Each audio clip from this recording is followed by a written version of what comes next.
enchaîner comme ça, je trouve que c'est très facile. Donc là, comme sur Paris, je ne connais pas d'avocat, sur Paris, donc il va falloir que... Voilà, c'est pour ça, l'occasion a fait larron. Oui, ça, c'est plus simple, oui. Tout est là, on vient sur place, on se renseigne. Je ne sais pas comment me dépatouiller avec mon problème et quel recours je peux avoir.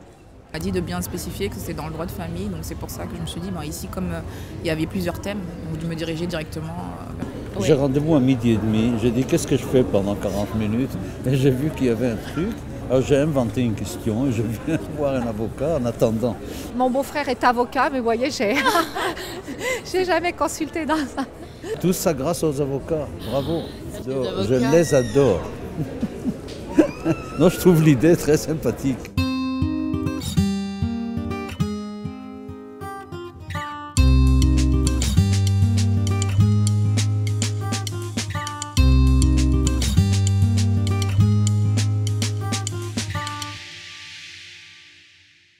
C'est changer l'image de l'avocat.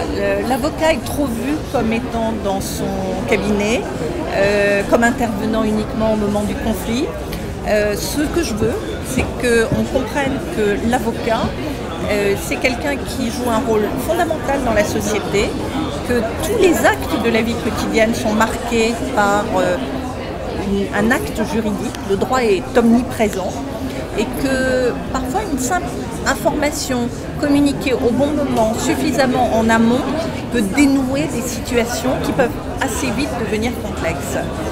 Donc c'est inviter le citoyen à rencontrer les avocats et pour favoriser cela, faire en sorte que les avocats aillent à la rencontre des citoyens. Toute l'année ils font ça, mais il y a des moments où il faut que ça sorte un dialogue et ce que cela a de spectaculaire donne certainement une puissance qui porte ses fruits en dehors de ces événements.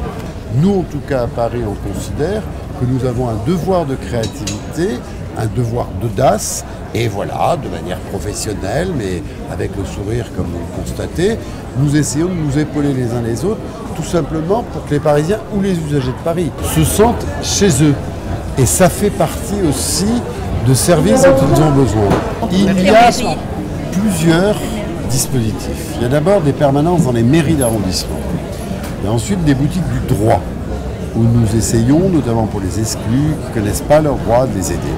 Et troisièmement, vous avez le bus, qui existe depuis 10 ans et que vous avez vu sur le parvis de l'hôtel de ville, qui lui circule dans la ville toute l'année. Voilà. Je participe aux opérations du bus depuis maintenant 2 ans. Et en fonction de mon agenda, j'essaye de participer de faire au moins une permanence bénévole par mois. Les gens qui viennent dans le bus viennent essentiellement de manière spontanée. Je n'ai jamais vu quelqu'un venir dans le bus avec un rendez-vous. Puisque comme le barreau organise également des permanences au palais de justice et en mairie, les gens là prennent des rendez-vous. En revanche, le bus, c'est vraiment le chaland qui passe et qui dit « Tiens, j'ai un avocat à ma disposition, je vais rentrer » et puis les questions leur viennent à ce moment-là. C'est parce qu'on vient jusqu'à eux. Et c'est sûr qu'ils ne feraient pas forcément la démarche de venir dans un cabinet. En revanche, quand le bus s'offre à eux dans la rue et est ouvert, ils montent spontanément dans le bus. Ah, donc vraiment tous les domaines, vraiment tous les domaines, que ce soit les problèmes de garde d'enfants, les problèmes de divorce, d'autorité parentale, beaucoup de droits des étrangers qui n'osent pas aussi forcément se présenter dans les structures institutionnelles parce qu'ils ont toujours un petit peu la crainte liée à leur statut. Le bus, ça attire beaucoup de personnes comme ça. Moi j'ai eu une fois une personne qui venait de...